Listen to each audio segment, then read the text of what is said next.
Now we have a young poet from India, Ms. Rashmi Bharadwaj. She is a writer, translator, editor. She runs a collective women's magazine called Pashyanti, and she is actively running a literary website also, Miraki Patrika, and has been awarded Gyanpith Navketan Award.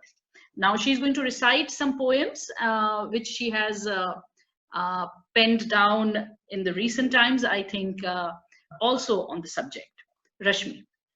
शुक्रिया तनुजा जी, आप सबको मेरा हार्दिक नमस्कार. Nowadays, I often ask this question to myself: why do I write at all? Because I think this is the first time my generation has been experiencing any such situation, so much danger and so much fear. I think we write to keep our hopes alive. We write not to find solution, but to seek those questions which often remain neglected by the time, by the people, by the those who are at the order, at the power. And nowadays in India, we are witnessing millions of people on the road, walking on the road, trying to go back to their home in spite of the so much danger of COVID-19. And we are totally helpless. We cannot do anything rather than writing a poetry or trying to write their pain from our poetry. So eventually, unfortunately, they have nowhere to go still. And I think this is not the situation of India only, not limited to those marginalized people, are not limited to India only. So I have just recently written this poem, People from Another World.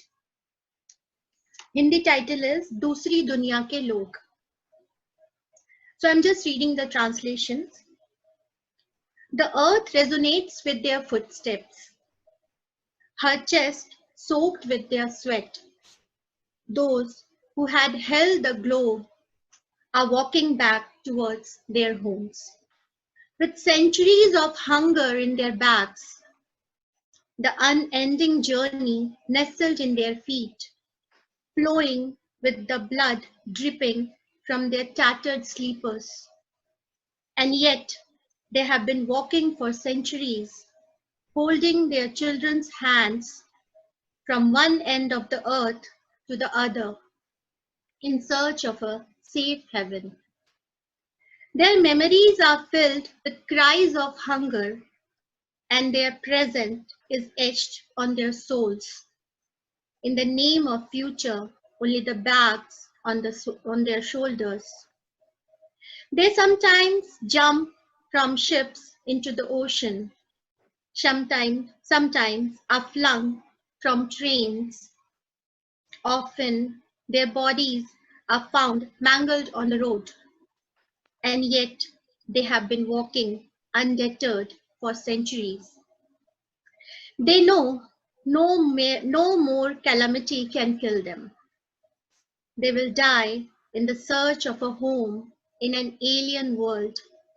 These people from another world. Dusri Duniya Ke Log. Should I read the Hindi version or should I go for the another one? No, please go for another one, the next one. The next poem is Smog in the City. This is a kind of a rootlessness that we all face, and all the venoms of the city life. On the Buddha chalk of the city stand 4 Buddhist monks, together leaning against each other's backs, bowed heads, closed eyes, hands raised in the mudra of forgiveness. Their faces are painted with despair. This might be a delusion or a figment of my imagination, but after every suffering of the city, new lines of pain get etched on their faces. After every new crime of the city, their heads bow down a little more, and I can see dark shadows of shame there. They must be grateful to the sculptor who shut their eyes and saved them from the crime of witnessing a wanton city. The tireless crowd running around them is filling its soul with a dark smoke. It is in a hurry to reach somewhere, when in reality, it is tired and just going round in circles. The monks see the crowd as an excuse to forgive everyone who is busy conspiring to turn humanity into statues. These four monks, standing on the crossroad of a sick city, are the mute witnesses of its daily suicide. Buried with the shame and despair of being unable to act, they too are dying a little each day. The last poem is "हम आजकल कहीं नहीं रहते." We do not live anywhere these days. We return to our memories because there is nothing else to go back to. All those places we could have gone have moved a bit beyond our reach, or have been left so far behind that our feet cannot travel the distance. Reliving our memories is like being lost in the woods. Direction, time, and hour are meaningless. Free and unbound feet of the heart get bloody while running and often cry out. These are the few forgotten places where we can still find ourselves, even after completely getting lost in our today. Our present needs a permanent address and a proof of residence, but it is not at all necessary that even after sleeping and waking there each day, we can be found whole there. The things accustomed to the touch of our fingers often overflow with an overpowering smell of unfamiliarity. Fed up with the daily wandering, even the sleepers that have been left behind may refuse to identify us. Sometimes even the name plate hanging outside the house does not know our true face. In truth, we do not live anywhere these days, not even the skin that we wear.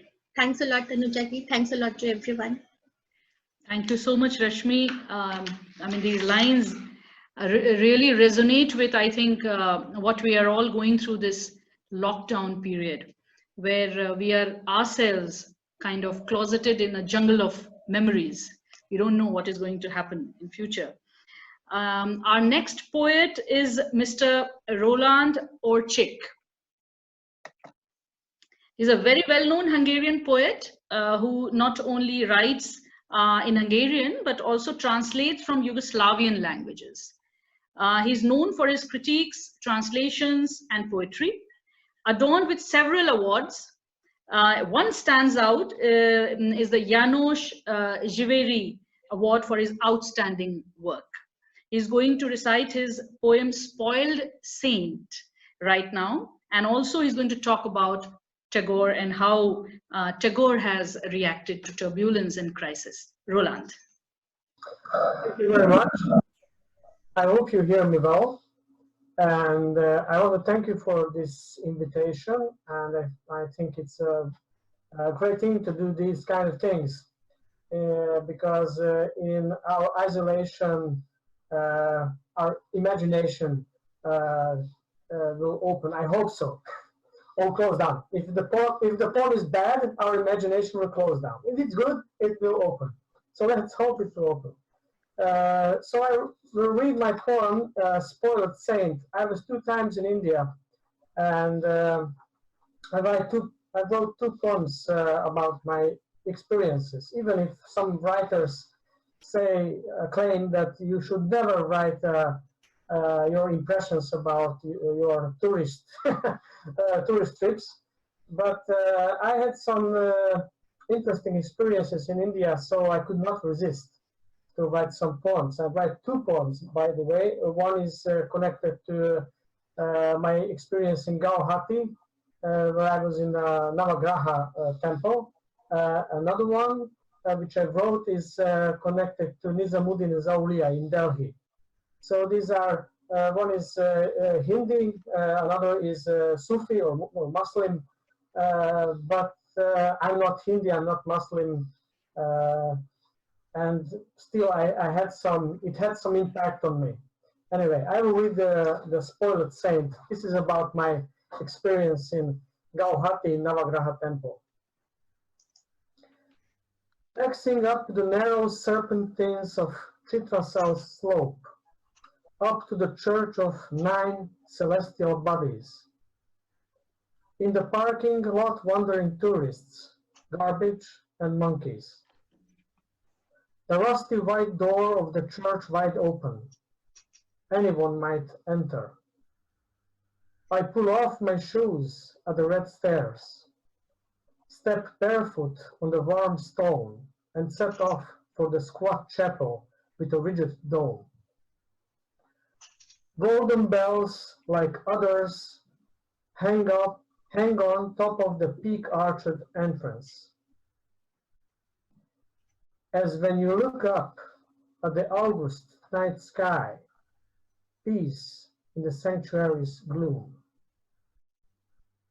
The 8 lingams encircle, knee-high erected pillars of Shiva. The tiny candles twinkling at their feet are sparkling sperms.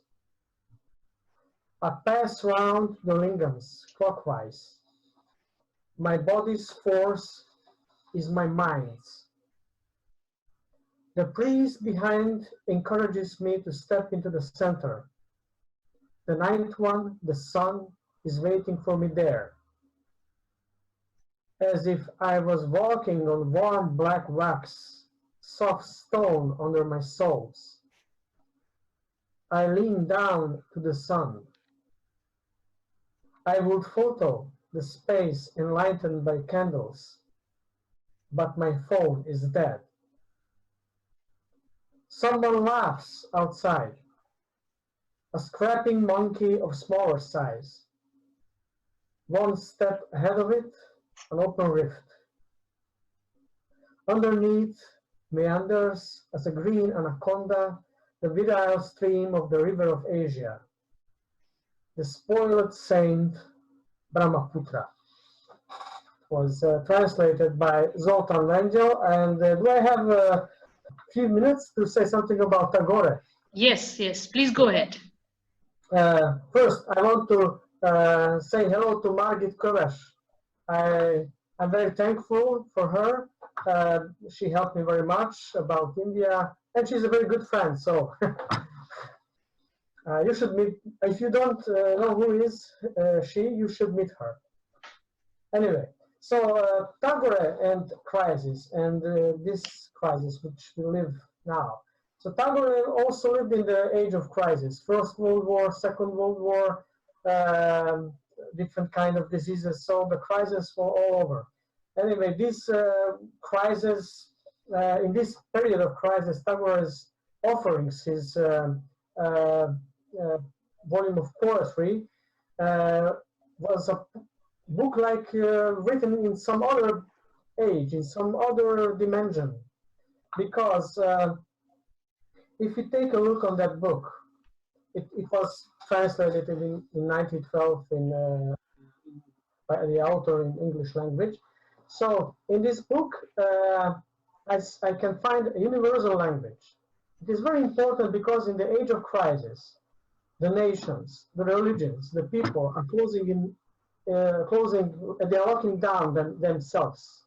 They are making some kind of rockets of their identities, but these rockets will not fly away. So these rockets will explode actually. But Tagore's poetry is a universal poetry. You don't have to be Hindu or Muslim or Jew or Christian or whatever. Who is the other in the offerings? It is God. But does this God has name? No. I didn't find in that book the name of the God. So it's the God of everyone.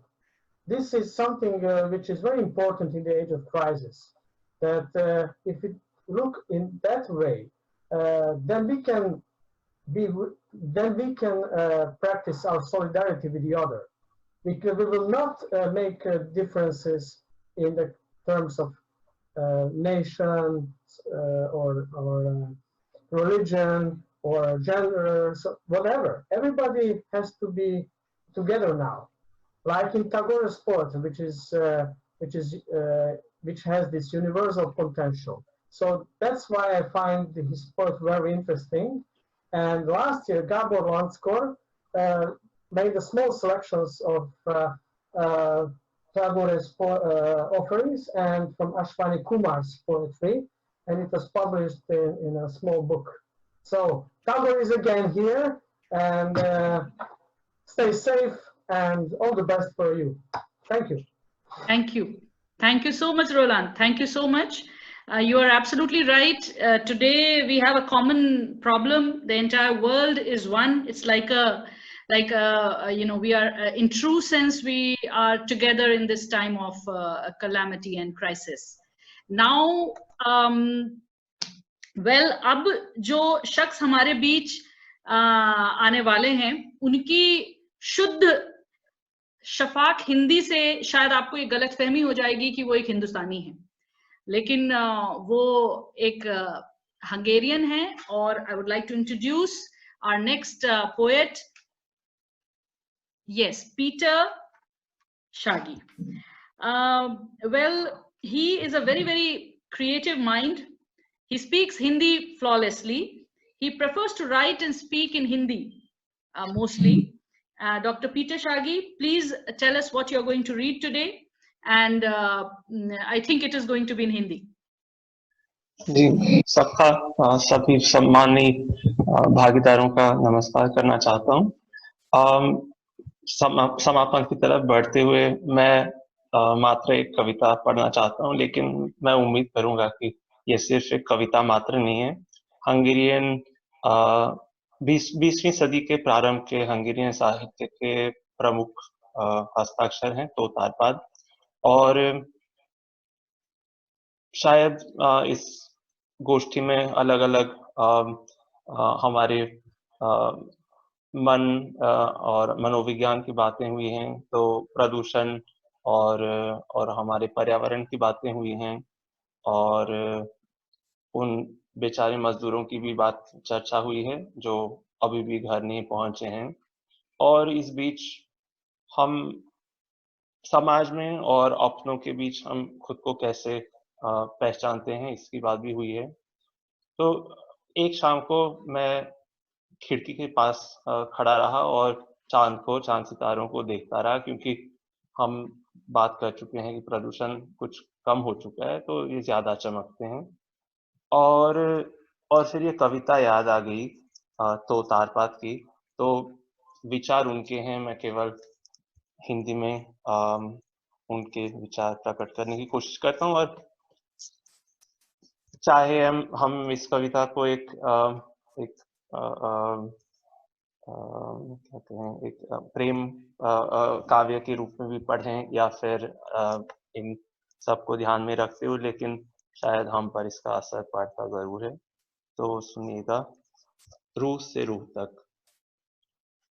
रात में गवाश के पास खड़ा हुआ, अमित अगाध दूरियों के पार से आंखों में उभर रहा एक कोमल तारे की कंकपाती किरणें. खरब खोज से आया यह प्रकाश, आया चला सर्द काले और वीरान अंतरालों के अंधकार पार अथक. कौन जाने लगे कितने सहस्राब.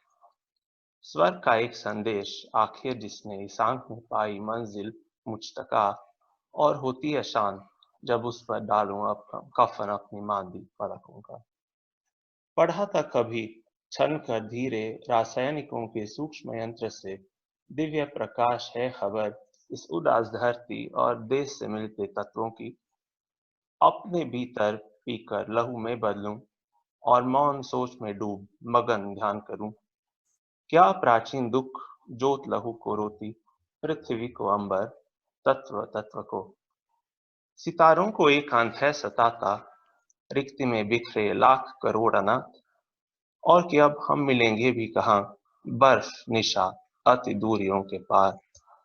हे तारे रोना क्यों, हृदय जितनी इस धरती पर हैं उससे तू न दूर. सीरियस क्या मुझसे दूर है या फिर साथी कोई मेरा, बताएगा कौन।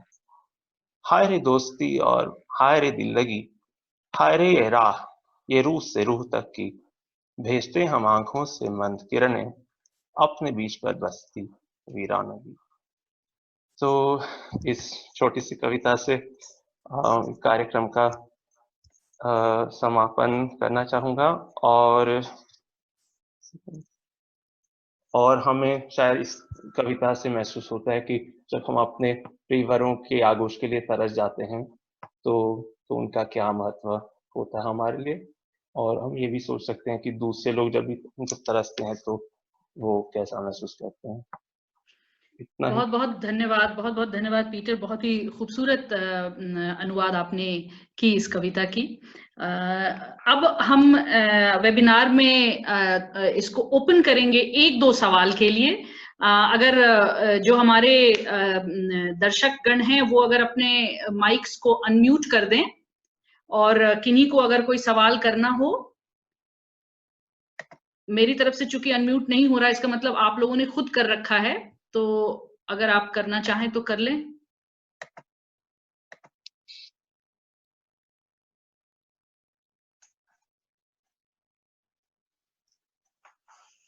किसी का कोई सवाल हो?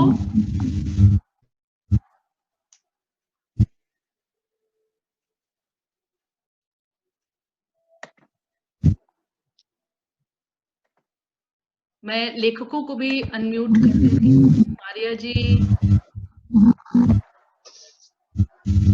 किसी को कोई सवाल कोई सवाल पूछना हो?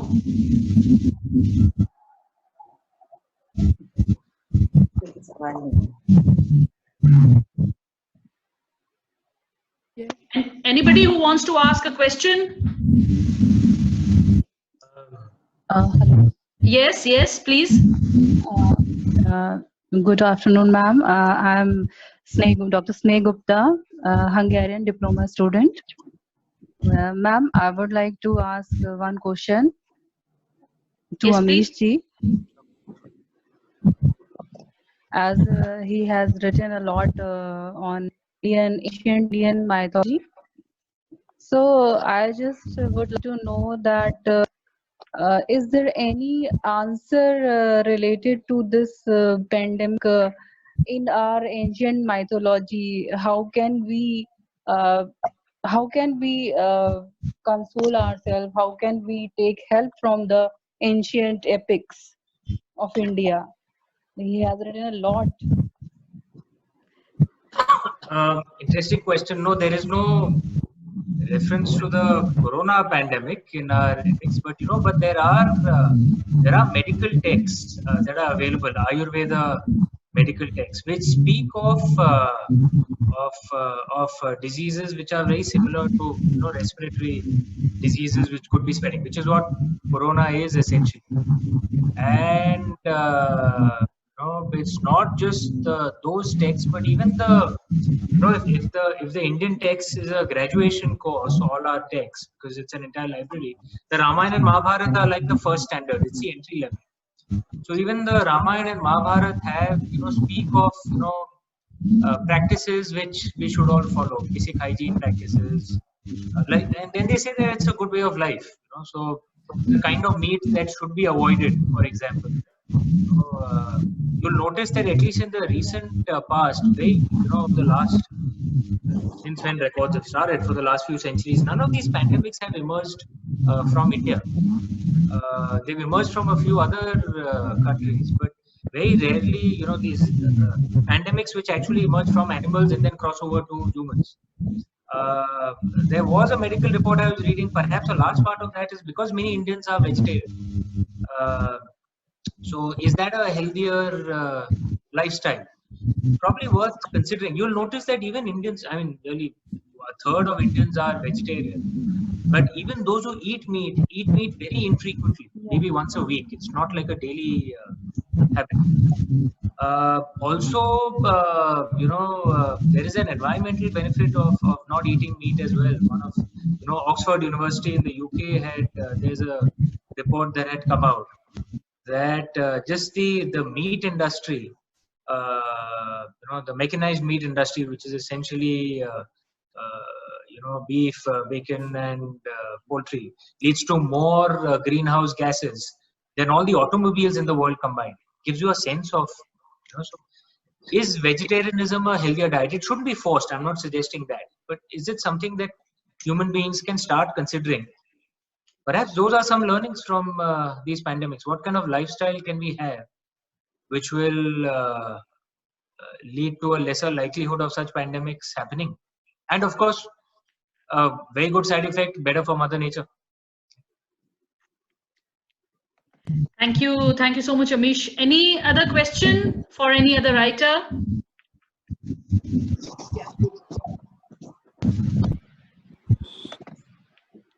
Anybody who would like to ask a question, you can maybe raise a hand. Yanka Yoltan, you want to ask a question? Can I ask a question? Yes, of course. I have a question to Peter ji. आपने इतनी अच्छी हिंदी कहाँ से सीखी? आपसे। नहीं, मतलब शब्दों का उच्चारण, everything was perfect. It's such a delight to hear this. मेरे गुरु अच्छे थे सभी, इसलिए शायद। No, thank you so much for for your kindness and the respect you're showing to our culture. It really touches our hearts. Thank you so much. If there are no questions, do we have any question? Anybody? Okay, so now we would, of course, I think we really enjoyed listening to all the writers from India, Hungary, and Amish from London. It was a very enlightening session. But before we wrap up, I would like Raghavanji to say a few words before we finish this whole session. Raghavanji, could you unmute yourself? Well, Mr. Raghavan, thank you very much for inviting me, and it was wonderful to hear so many writers sharing their experiences and their thoughts about the situation we are in. There are many downsides to this situation. Upside is that it is truly a global moment. And in that sense, the fact that technology exists to unite people from so far away to discuss a shared experience is in that sense quite unique. We have had, all of us have faced different forms of crises.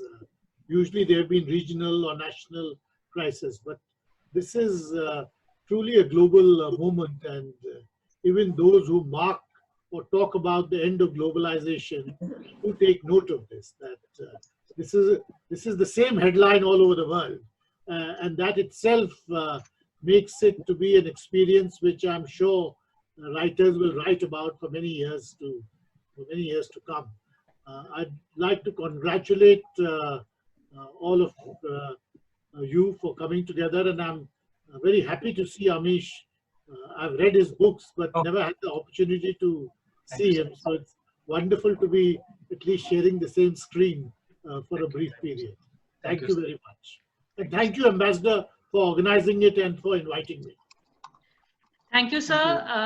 Thank you for coming and sharing your views on this subject. I would request Ambassador of India, Shri Kumar Tuhinji, to give the concluding remarks. Of course, I would once again thank everyone for their excellent contributions. I was here for about 1.5 hours plus, and we didn't even realize how this time passed. Listening to these wonderful points, wonderful stories of pains faced by migrant labor, personal losses, stories and thoughts on environment, on consumerism, and so on.